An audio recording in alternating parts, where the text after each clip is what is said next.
Do you think there's a crisis in masculinity across the Western world? Well, you just said there is, but why do you think that is? Who's behind it? That's a very good question. Yeah. Now, I could be a conspiracy theorist. Yeah, we're going to get our tinfoil hats on. All right, so if I were to put my tinfoil hat on, I genuinely believe that society as a whole is much easier to control when you remove the warriors of a society. That's the truth. In the olden days, when men revolted or men rioted, governments changed. Like, things happened. Nowadays, when the vegans go rioting, who gives a shit? No one. So it's different when men existed and the modern version of men. I think society as a whole is much easier to control. I think lower testosterone levels mean that as a whole, people are far more easy to subvert. They accept things they wouldn't previously accept. And I say this because as living in Eastern Europe, where men are still men, the reason they don't have any of the immigration or refugee problems is if they tried that shit over there, if they even tried it, they wouldn't last. Like, the men would just wait and say, you killed how many of our children? They'd be gone overnight. They'd fuck them up. I'm not saying it's right.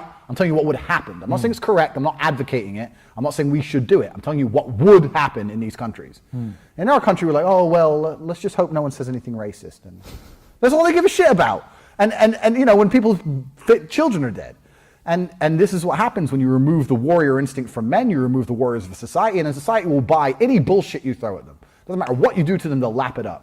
You remove the warriors of a population, you can do anything you want. You can do anything you want to them. The fact that England for so long even put up with Brussels and their bullshit, like people complaining about Brexit, but you know, Brussels, a completely different country making up your laws. So if we put up for that for how long?